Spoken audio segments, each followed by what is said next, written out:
1996 році Північна Корея пережила найбільший голод у своїй історії. Але уряд придумав спосіб розв'язувати цю проблему. На півночі було розпочато масову кампанію із розведення кіз. Це здавалося ідеальним способом роздобути побільше м'яса для регіону. Протягом 2 років поголів'я кіз зросло втричі, але від таких дій був побічний ефект. Кози з'їдали чагарники, які утримували гірський ґрунт під час сильних злив. Тепер без них під час дощових сезонів відбувалися масові силові потоки, які знищували орну землю та затоплювали вугільні шахти. Лише за 4 роки від 5 до 10% усього населення КНДР загинуло. У наш час Північна Корея та її крихітна економіка протиставляється процвітаючій Південній Кореї, яка має економіку у понад 70 разів більшу. Але раніше усе було інакше. Саме північ мала економічну, технологічну та військову перевагу над півднем. Від зразкової соціалістичної держави до однієї з найбідніших країн світу. Як ми вже знаємо з нашого відео про Південну Корею, півострів знаходиться між набагато сильнішими державами. Там навіть є приказка, що вони креветка серед китів, і що їх захоплювали 900 разів за останні 2000 років. Корея була данником багатьох китайських династій. У період, коли європейські держави розпочали добу великих географічних відкриттів, Китай почав занепадати.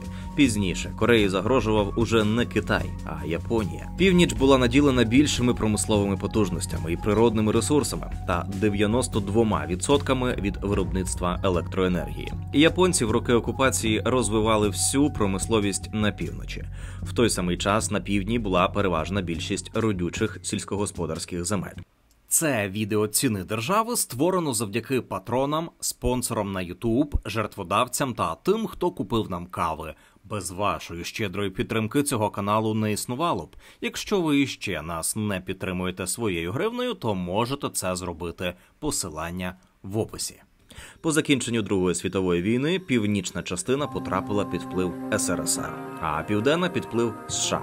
Згодом кожна частина оголосила себе окремою державою, яка претендувала на весь півострів. На півночі 9 вересня 1948 року була проголошена Корейська Народно-Демократична Республіка, яку очолив колишній герой партизанського руху проти японської окупації Кім Ір Сен. Вирішивши скористатися промисловою перевагою, Кім Ір Сен розпочав підготовку до вторгнення у 1950 році.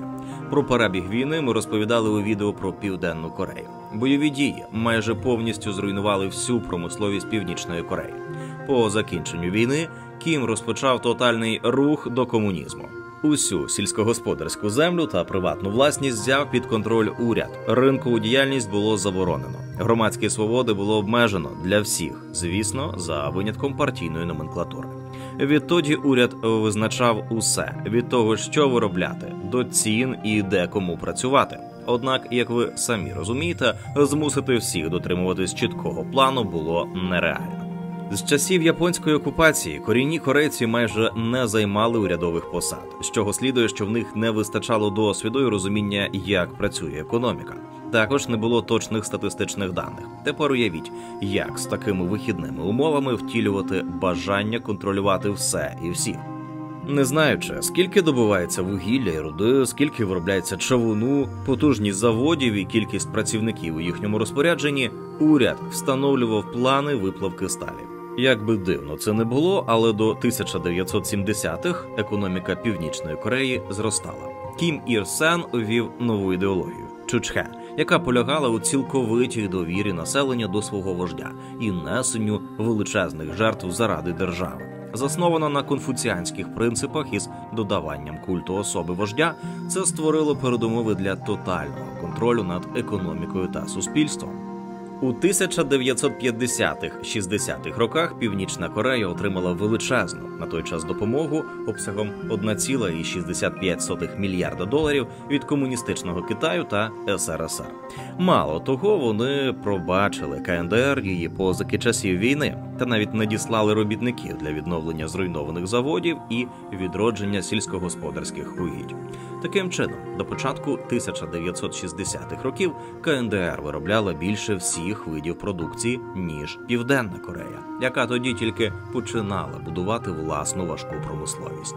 Чому ж СРСР так сильно допомагав КНДР? Головна причина – це холодна війна. Комуністичні уряди хотіли показати, що Північна Корея буде більш успішною за Південну, а також те, що вони будуть допомагати новим комуністичним урядам. Ще однією причиною такого обсягу допомоги було те, що в 1953 році, після смерті Сталіна, новий лідер СРСР Нікіта Хрущов розпочав курс на десталінізацію, що дуже сильно не сподобалось Мао Цзедуну. Хоча це, можливо, було лише приводом для погіршення стосунків між Радянським Союзом та КНР, оскільки обидві країни змагалися за лідерство у комуністичному світі. Через це кожен намагався схилити КНДР на свій бік, надаючи свою допомогу. З самого початку Кім Ір Сен був одержимий важкою промисловістю. Традиційно важка промисловість визначається як капіталомістке великомасштабне будівництво. Товариш Кім виділяв 80% всіх ресурсів на розвиток важкої промисловості коштом споживчих товарів і сільського господарства. Навіть Сталін, який також надмірно захоплювався важкою промисловістю, був стурбований однобоким економічним зростанням Північної Кореї, оскільки країна мала значні проблеми з сільським господарством і здатністю прогодувати себе. Раціональним виходом з такої ситуації є використання промислових потужностей задля торгівлі і отримання харчових продуктів. Однак це суперечило північно-корейській ідеології самозабезпечення. Тому у роки поганих врожаїв країна була змушена потерпати від голоду, а також просити допомогу в СРСР і КНР. Наступною проблемою було те, що відсутність статистичних даних унеможливлює планування, внаслідок чого регулярно виникав дефіцит. Кім на це відповідав у дусі масової мобілізації, у якій нація покладалася б на революційне завзяття, у якому дух революційної справи народжував надлюдську продуктивність, яка б випереджала будь-які інші народи. Називалися подібні заходи чхолимма. По суті, коли в країні не вистачало їжі, вугілля чи будь-якого іншого виробничого фактора, вони мобілізували населення працювати довше та інтенсивніше. У поєднанні з режимом, який має тотальний контроль і готовий ув'язнити всю сім'ю за найменші помилки, це давало короткостроковий ефект у підвищенні показників, але цілковито виснажувало населення. Ніяких додаткових нагород і доплат за такі місцями нелюдські зусилля зі сторони комуністичної партії не було. Прикладом цього є мобілізація школярів, яких примушували збирати врожай рису та подвоєння змін виробітку вугілля у 60-х роках. Північна Корея неодноразово використовувала подібні рухи замість використання дорожчого, але ефективнішого обладнання. У відповідь на загострення холодної війни в 60-х Північна Корея здійснила масштабне нарощування військової сили та мілітаризацію усієї культури. І навіть коли у 70-х роках напруга охолола, Північна Корея продовжила брати в борг задля фінансування важкої промисловості. Оскільки напруженість у міжнародних стосунках спала, то багато країн Західної Європи були більш охочі давати в борг КНДР. До 1976 року $80 мільйонів було запозичено у Франції на будівництво заводу з виробництва добрив, 160 мільйонів у Великобританії на будівництво цементного заводу та 400 мільйонів у Японії на важке заводське обладнання. Всього протягом 5 років країна взяла на себе $1,2 мільярда боргу, який не могла погасити. Надалі, навіть не докладаючи зусиль для його закриття, що закріпило за країною репутацію як недобросовісного позичальника. Пізніше таке безвідповідальне відношення до боргових зобов'язань зіграє з цією країною злий жарт. Додаткові ускладнення КНДР відчула протягом 80-х років, у зв'язку із тим, що у Південній Кореї відбувся стрімкий економічний ріст, який супроводжувався демократизацією країни. Уряд Кім Чен Іра був наляканий тим, щоб жителі півночі не побачили, як змінюється життя в Республіці Корея. У відповідь північ посилила репресії з метою недопущення інформації про краще життя на півдні. Попри стагнацію, КНДР почала здійснення божевільних мегапроєктів, таких як проєкт меліорації 2849 квадратних кілометрів землі біля берегової лінії. Також була спроба побудувати надмасивну гідротермальну електростанцію, яка мала стати найбільшою дамбою у світі. Готель Рюгйон, який мав стати найвищим у світі, коштував 2% від усієї економіки. За понад 30 років готель так і не був добудований.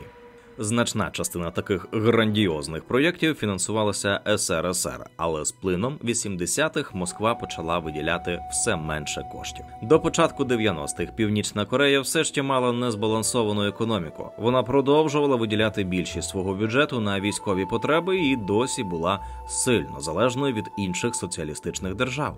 Але ситуація кардинально змінилася. Радянський Союз розвалився в 1991-му, а комуністичний Китай з приходом до влади Ден Сяопіна у 1978-му поступово впроваджує ринкові реформи, через що все більше розглядав КНДР як неприємного сусіда, якого доводиться терпіти, аніж відданого союзника. З настанням 90-х років РФ перестала продавати нафту за пільговими тарифами, і її постачання впали від 3,5 мільйонів тонн на рік до лише 45 тисяч. Нестача нафти негативно вплинула на хімічні заводи, які виробляли добрива.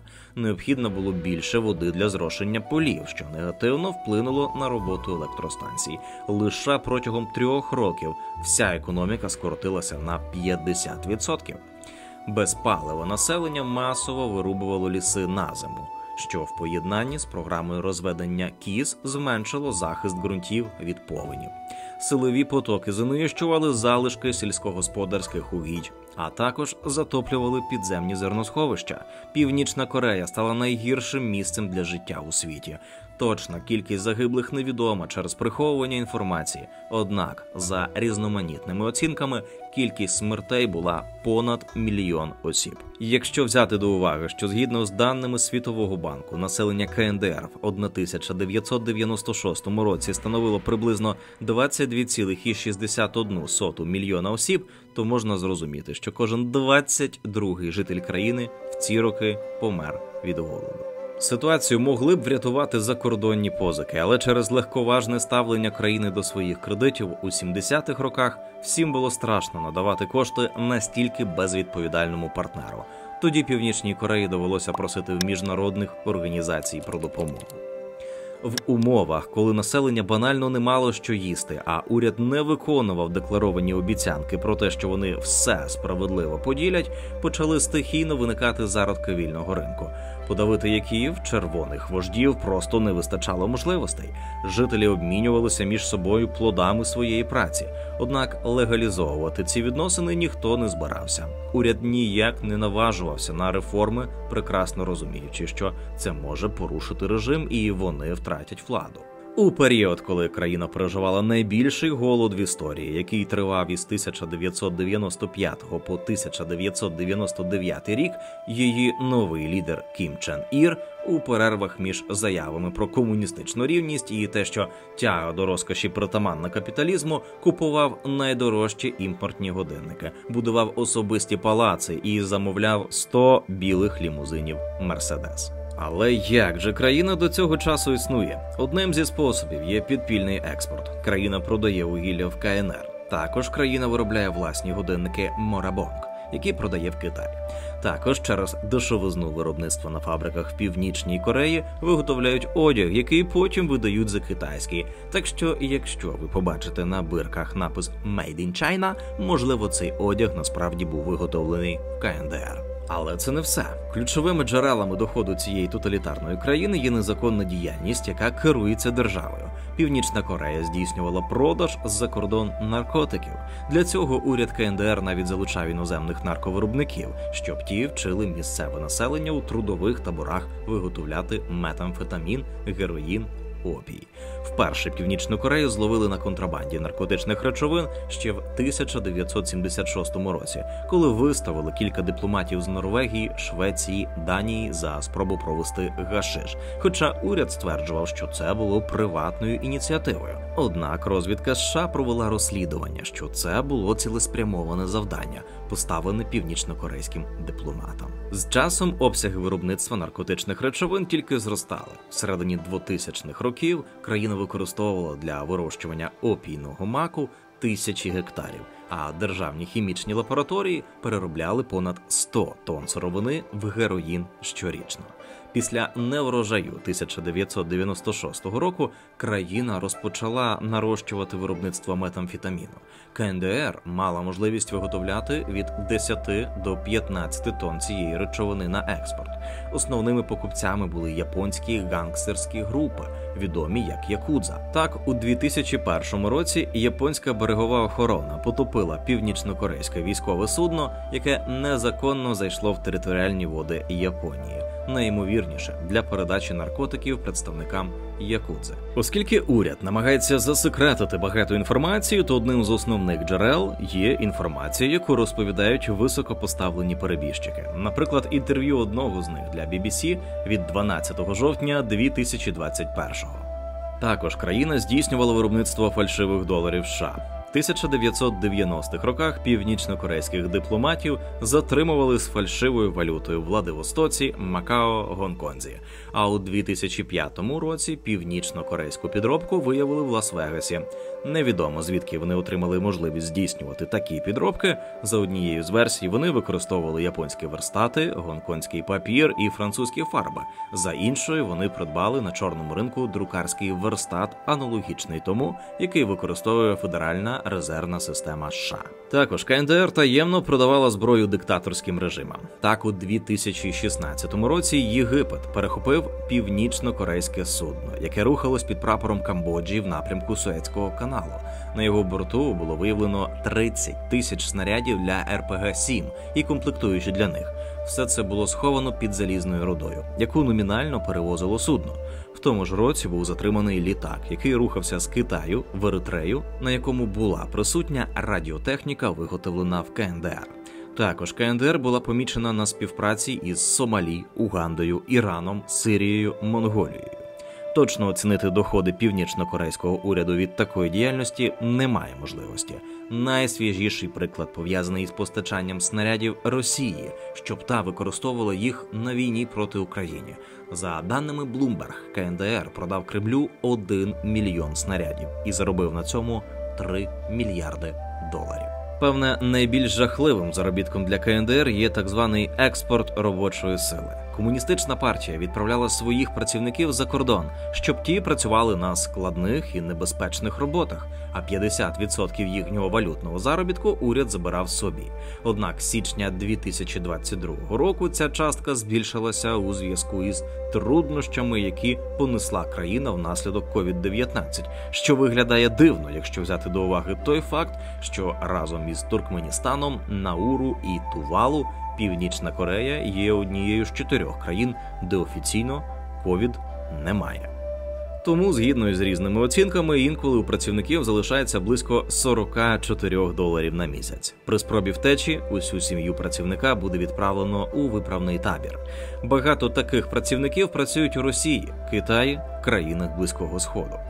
Так, у 2012 році видання China Economic Weekly повідомило, що станом на поточний рік близько 19 тисяч північно-корейських працівників прибули в північно-східні регіони, такі як Даньдун і Хуньчунь, і живуть під наглядом і контролем офіційних осіб Північної Кореї.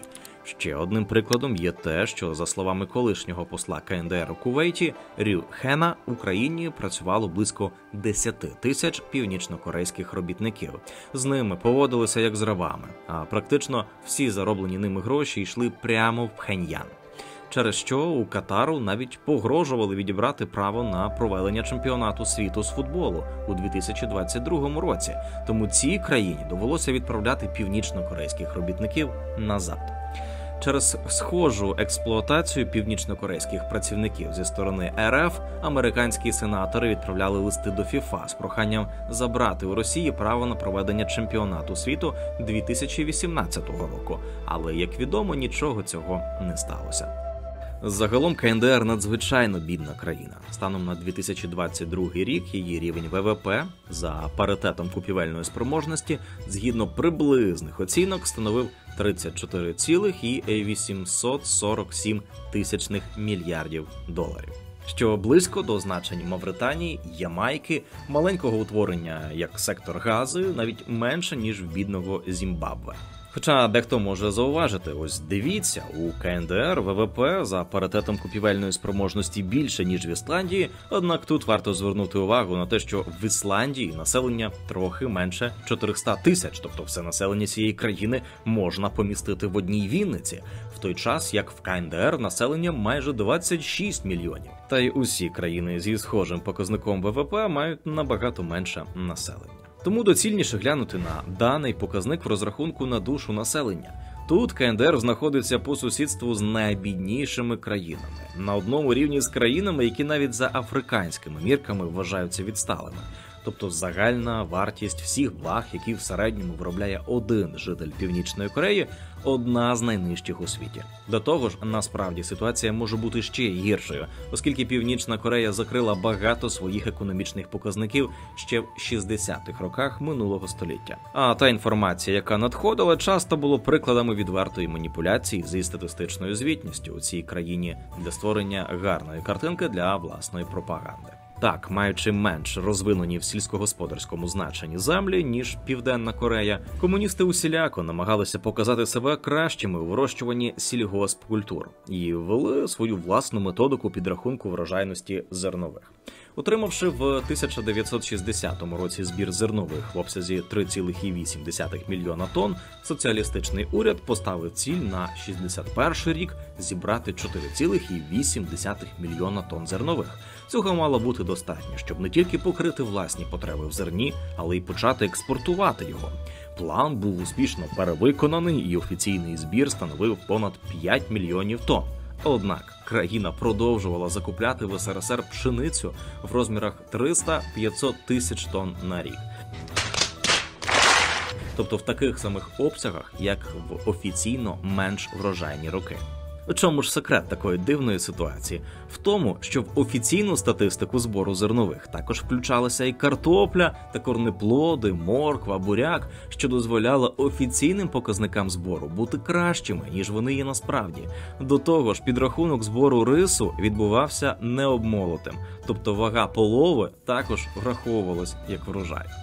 Схожі методи підрахунків не обмежувалися одним лише збором зерна. Так, риболовні господарства до маси зловленої риби і морепродуктів додавали зібрані водорості, до того ж водорості зважувалися невисушеним, що іще більш додавало вагу, оскільки частка зібраних водоростей у вилові риби кожен рік була різною. Здебільшого такою, щоб можна було виконати план. Реальні показники ефективності КНДР набагато нижчі, ніж на півдні. Міністерство сільського господарства США, використовуючи супутникові знімки, робить альтернативні розрахунки кількості посівної площі та врожайність.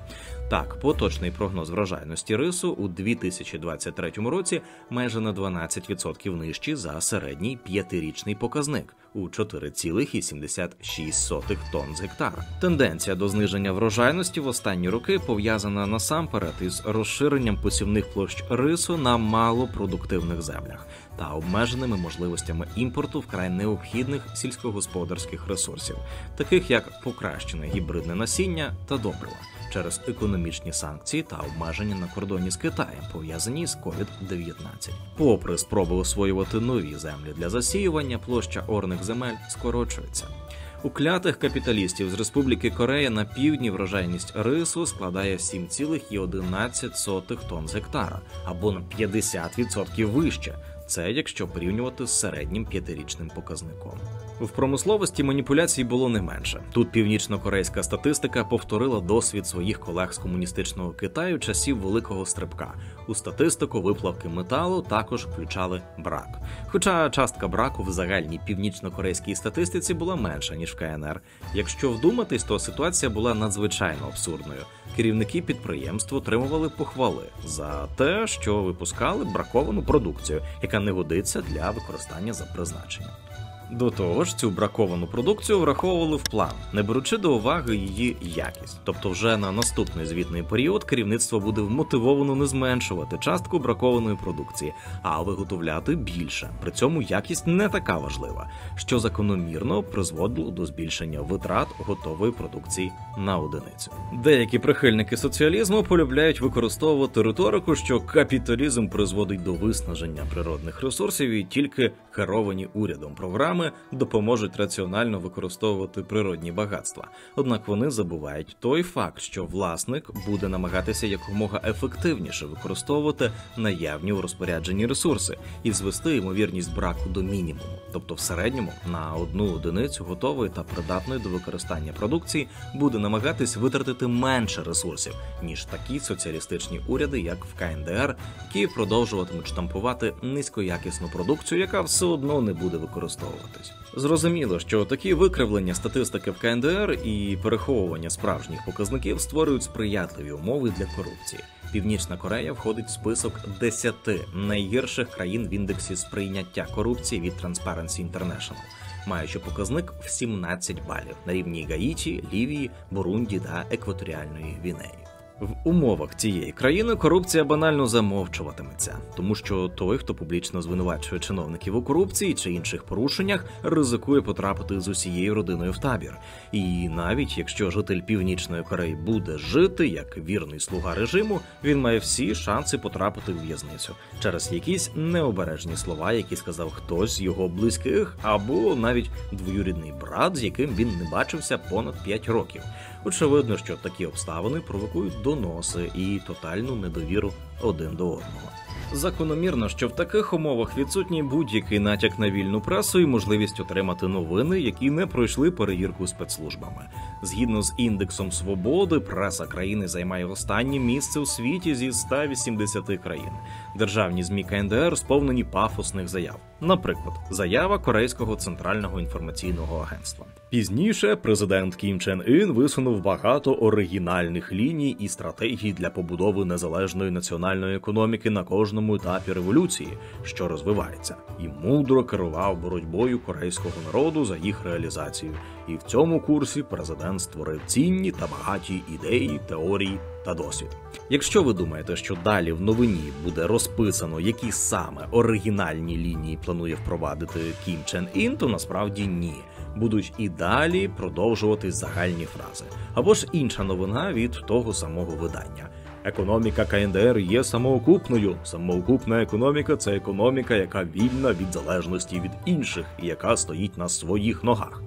Наскільки економіка КНДР є самоокупною, ми вже розповідали. Навряд чи отримання регулярної допомоги від КНР, взяття кредитів з подальшою відмовою їх виплачувати, можна назвати ознаками самоокупності. Згідно з індексом демократії від журналу Economist, Північна Корея займає 165 місце з 167 країн, тобто менш демократичними, ніж КНДР, по версії видання, і тільки М'янма та Афганістан. Як ви вже, мабуть, здогадалися, індекс економічної свободи в Північній Кореї також найнижчий у світі, що абсолютно передбачувано в умовах, коли уряд намагається контролювати абсолютно все. В країні хоч і виникали підпільно-ринкові відносини, але всі вони були нелегальними. І як тільки в партії з'являлася можливість, вона ці відносини пригнічувала. А чи існують рейтинги, де КНДР не знаходиться на дні, а претендує на позиції світових лідерів? Так. Наприклад, рейтинг Інституту стратегічних досліджень за кількістю наявних військовослужбовців. В країні 4-та за розмірами армія в світі, і це з урахуванням того, що з моменту повномасштабного вторгнення, що Україна, що Росія значно збільшили кількість наявних військовослужбовців. Однак, не варто забувати, що в країні за різними оцінками понад 5 мільйонів осіб знаходиться у різноманітних напіввоєнізованих формуваннях. Тому можна з цілковитою впевненістю сказати, що КНДР є найбільш мілітаризованою країною у світі.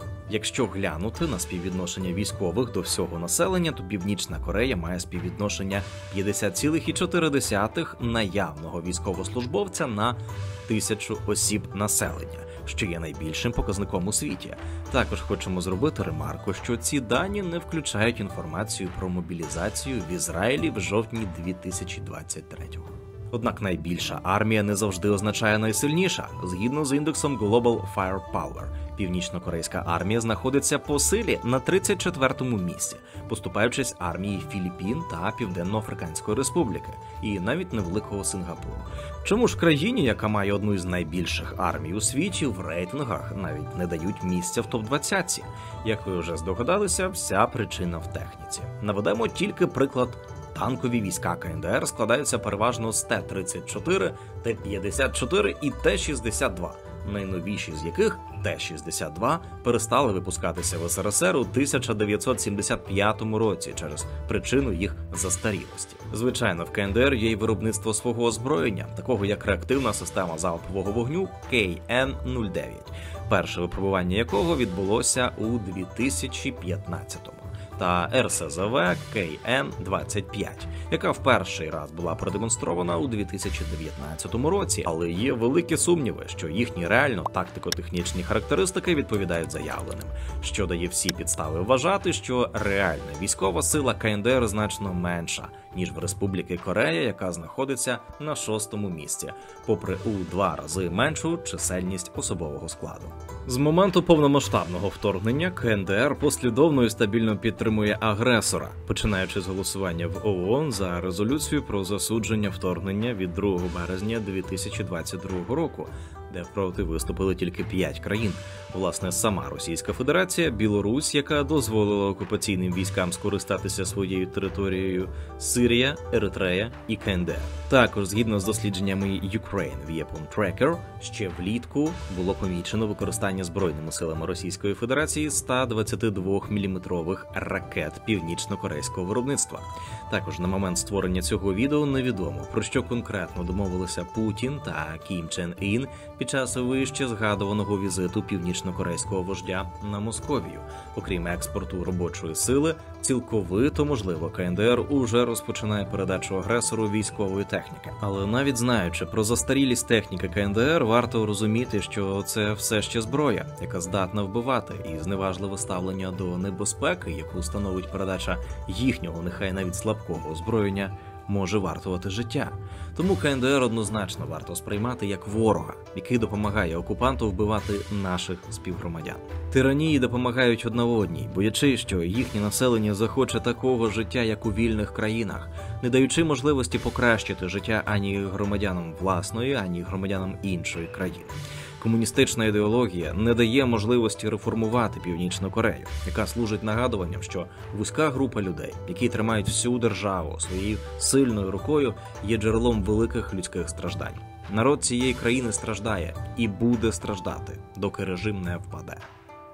Проте, поки що, передумов для падіння комуністичного режиму в Північній Кореї непомітно. Але навіть якщо таке станеться і завтра КНДР увійде до складу Республіки Корея, це зовсім не означає, що її люди заживуть так, як на півдні. Ми, українці, як ніхто знаємо, що понад 70 років тиранії і тоталітаризму залишають сліди, які можуть тягнутися поколіннями. Люди, які звикли жити в умовах тотального контролю комуністичної партії, виробили певні моделі поведінки, які дозволяють вижити в цих умовах і несвідомо по звичці будуть застосовувати їх і в новому житті.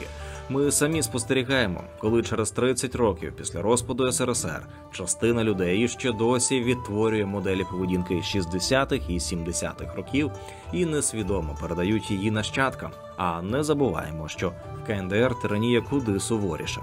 Багато економістів та соціологів називають дане явище інституційною пам'яттю, здатністю інституцій до самовідтворення, навіть коли умови їх виникнення не збереглися. Що змінити дуже непросто і потребує багато зусиль, інколи тривалістю в не одне покоління.